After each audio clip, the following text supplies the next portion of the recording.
First reading. A reading from the Acts of Apostles, chapter 2, verses 14, 22 to 32. Then Peter stood up with the 11 and addressed them in a loud voice: Men of Judea, and all you who live in Jerusalem, make no mistake about this, but listen carefully to what I say. Men of Israel, listen to what I am going to say. Jesus the Nazarene was a man condemned to you by God by the miracles and portents and signs that God worked through him when he was among you. As you know, this man who was put into your power by the deliberate intention and foreknowledge of God, you took and had crucified and killed by men outside the law. But God raised him to life, freeing him from the pangs of Hades, for it was impossible for him to be held in its power since. As David says of him, I kept the Lord before my sight always, for with him at my right hand nothing can shake me.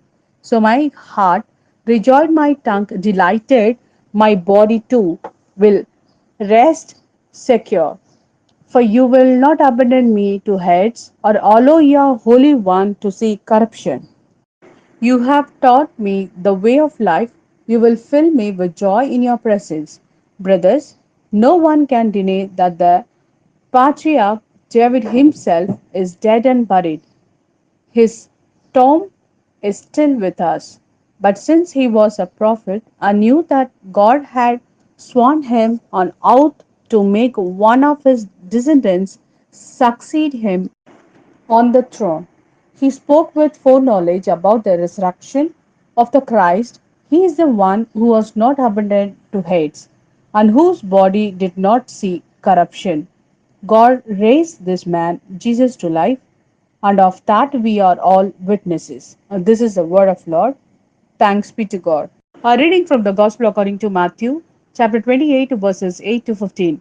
Filled with joy, awe, and great joy, the woman came quickly away from the tomb and ran to tell his disciples. And suddenly coming to meet them was Jesus. Greetings, he said. And the woman came up to him, clasping his feet. They did him homage.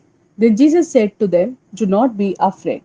Go and tell my brothers that they must leave for Galilee. There they will see me.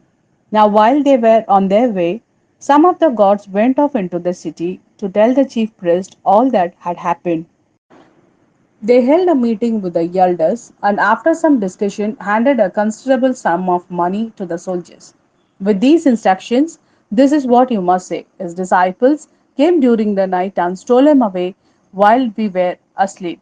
And should the governor come to hear of this, we undertake to put things right with him ourselves and to see that you do not get into trouble. So they took the money and carried out the instruction. And to this day, that is the story among the Jews.